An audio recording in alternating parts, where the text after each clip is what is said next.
The first one, and this is the biological foundation, is poor health will make you less happy. Low quality food, excess use of drugs, cannabis, or alcohol, lack of exercise or sleep. And on the flip side, obsessing about your health will also make you unhappy. Chasing pleasure. Again, some pleasure is okay, but it's a spice, not a dish.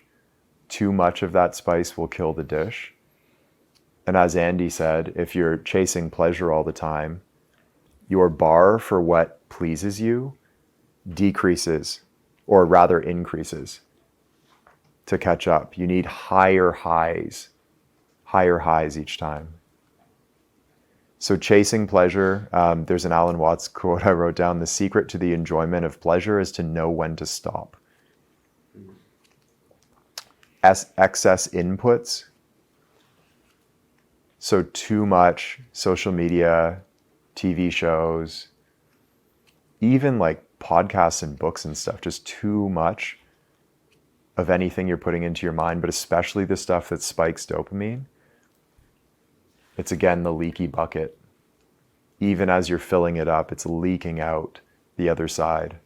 If you're draining your neurotransmitters, really, it's a drain on dopamine.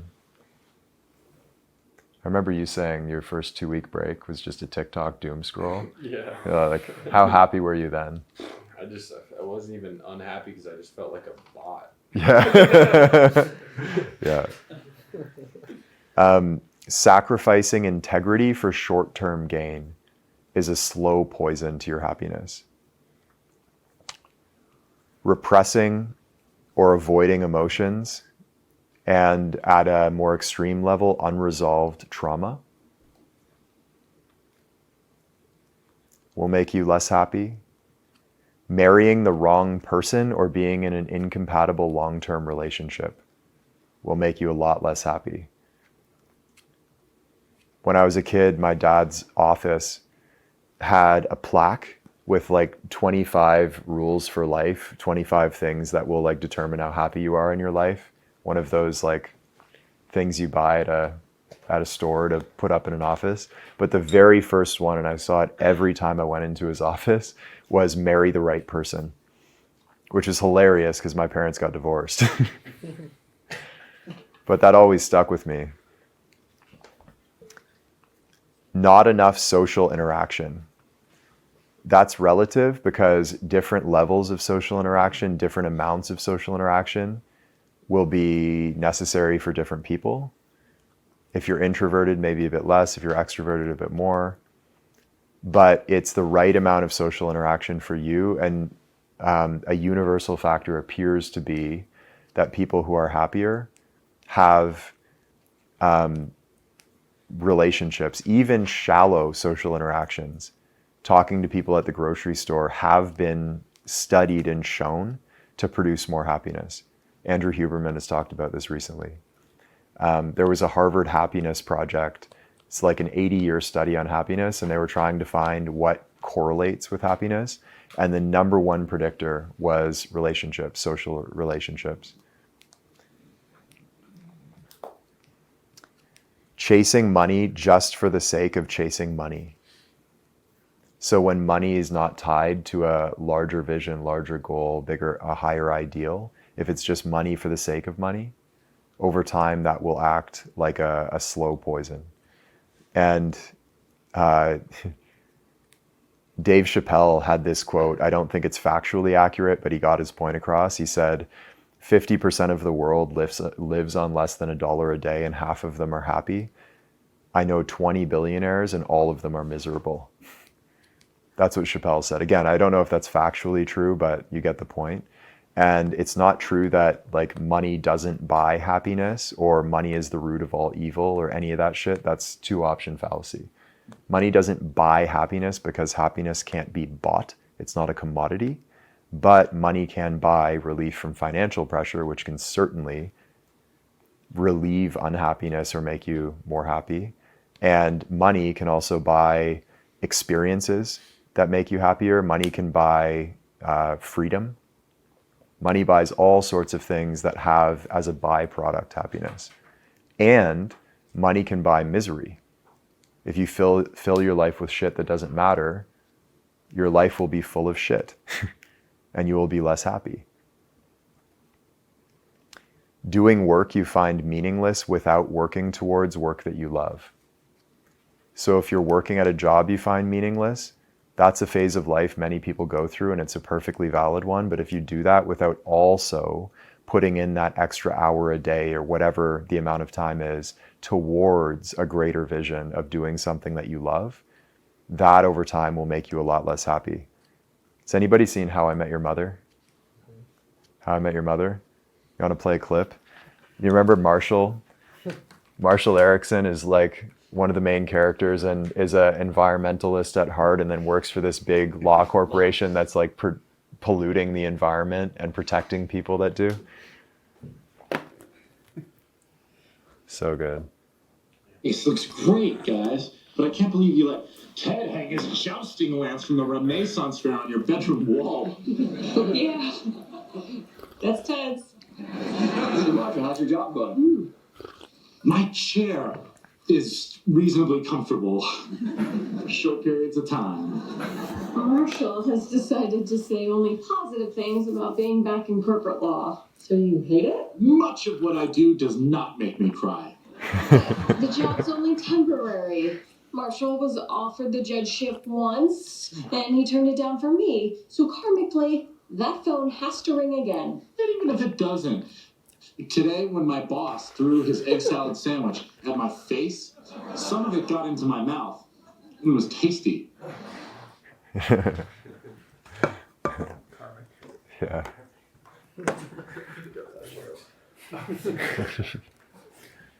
Did that resonate?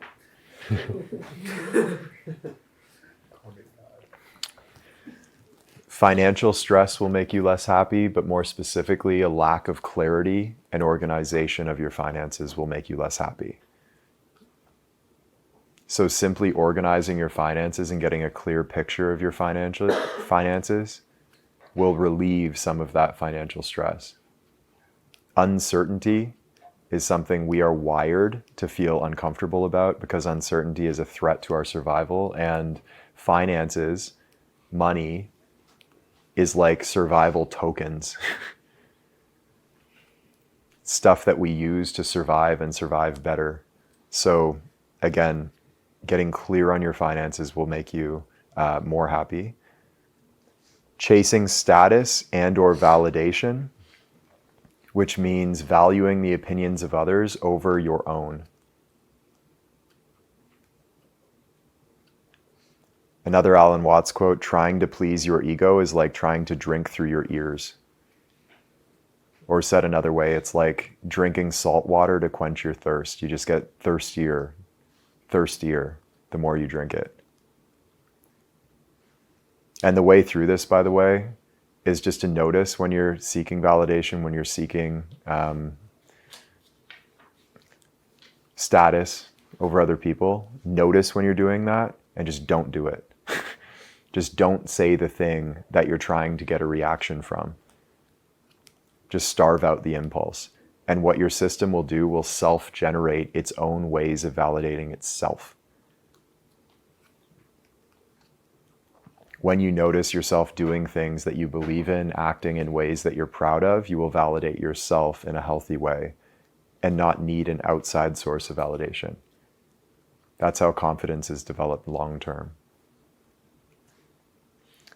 Selfishness, being a dick to others, talking badly about others, hating on others, all of that is like the slow rot for happiness. We use the term you get by giving. If you're being a poison socially, that poison will act on you as well. Holding on to resentments and past regrets, those are two separate things a little bit. So resentments mean resentments towards others. Can't believe that chick rejected me. Can't believe my girlfriend said that thing that one time. Can't believe I got cheated on by that person years ago. That shit's just baggage, let it go. And then past regrets are resentments towards yourself.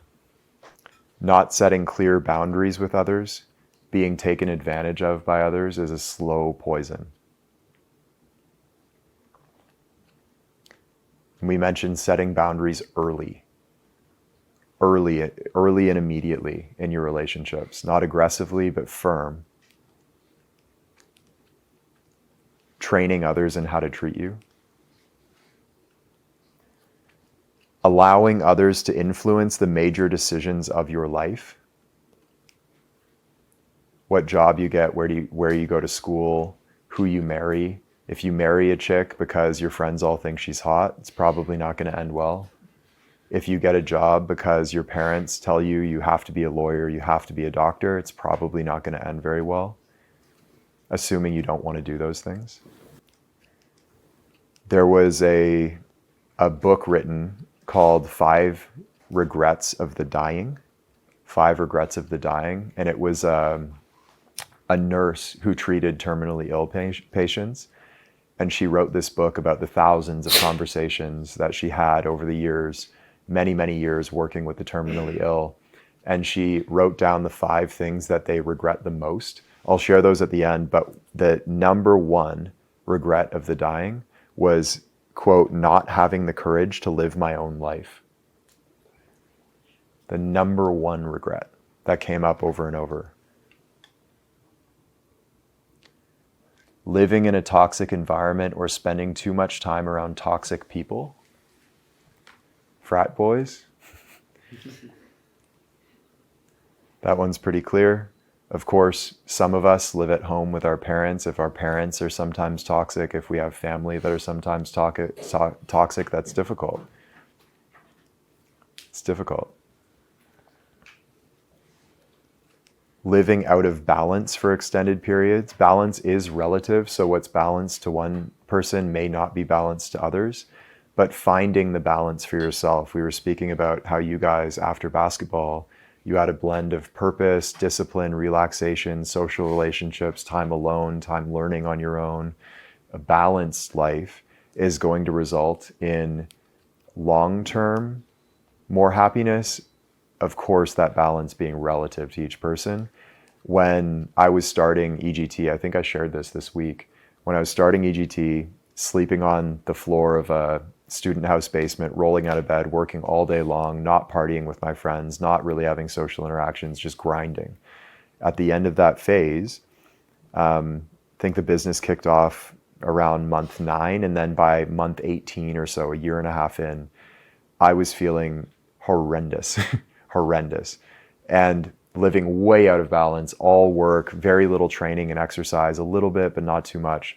And I did that neurotransmitter test with the functional medicine doctor, and my serotonin was like 20% or 15% of a normal range.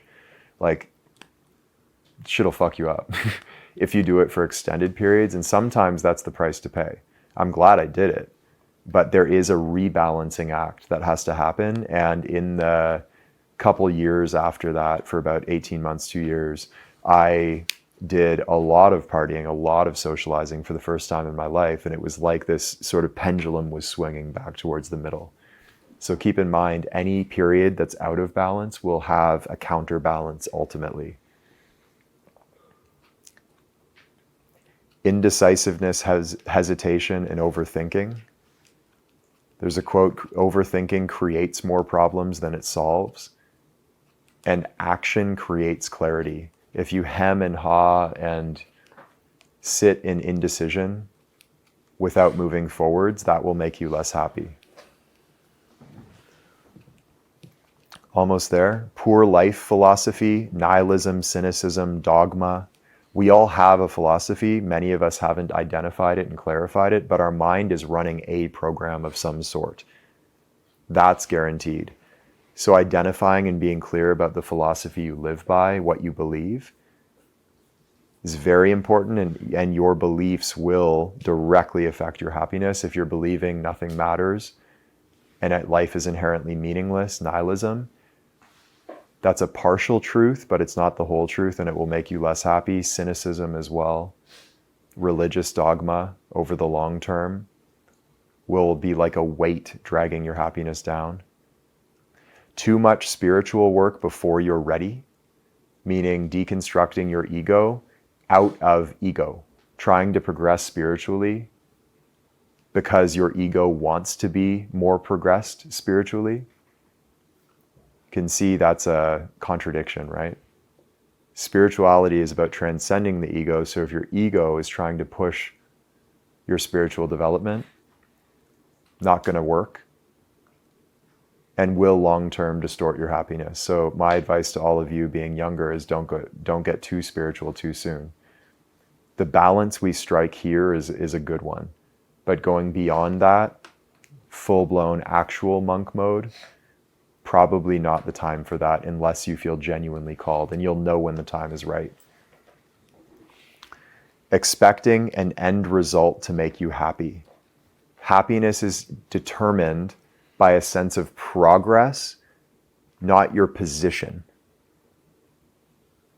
So the person starting out on a path towards a goal who's moving towards it actively may very well experience more happiness relative to their path than the person who's stagnant and ahead of them. That's how dopamine works. Dopamine drives us towards goals, and it's acting as we move towards the goal. As soon as the goal's reached, dopamine stops. That's not dopamine's role. So it's the progress, not the position. Moving towards the goal, like literally, the process is better.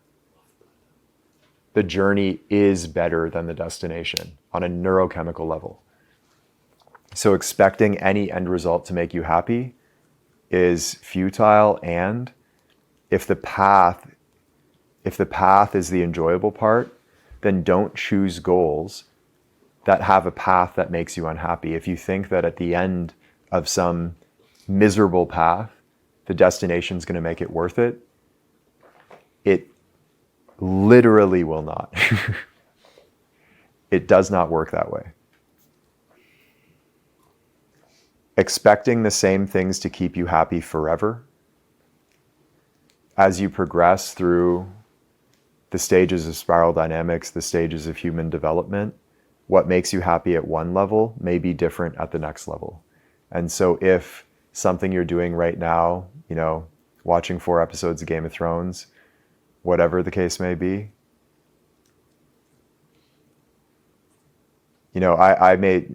I was really happy building EGT until it no longer made me happy. So if things shift for you, expect that. That's good. That's a sign of development and maturity.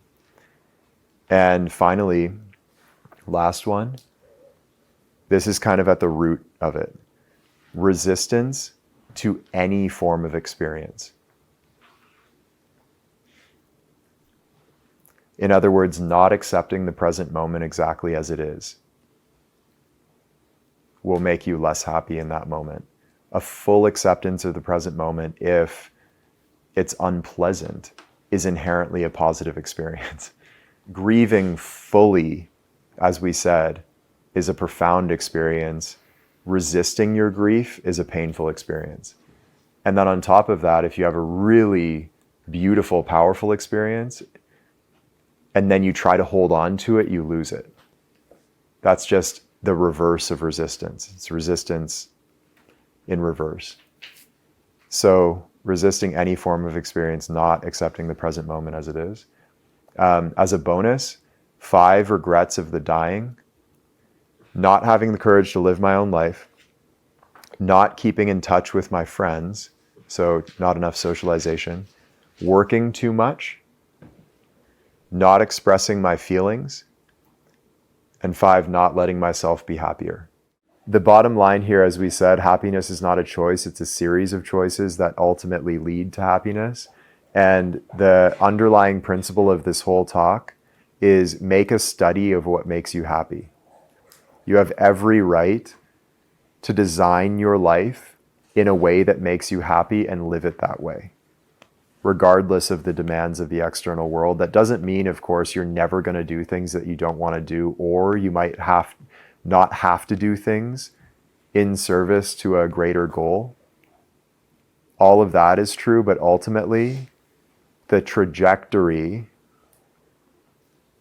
should lead you towards doing more of what makes you happy. And I believe every single one of you has the right to eventually build a life that's just full of things you love and free of things you don't. Hey, it's Taylor. I hope you enjoyed today's clip. And if you did, here's where you can go deeper right now. So my favorite part of the work that I do here is a daily email newsletter that I write every morning on the topics of human development and human potential, life strategy, training the mind, productivity and life optimization, and generally speaking, the path to self-mastery. And so if you enjoy these talks, I know you're going to love the newsletter. And if you'd like to check it out, hit the link in the description or head over to taylorallen.me and you can sign up free of charge. I hope we see you there.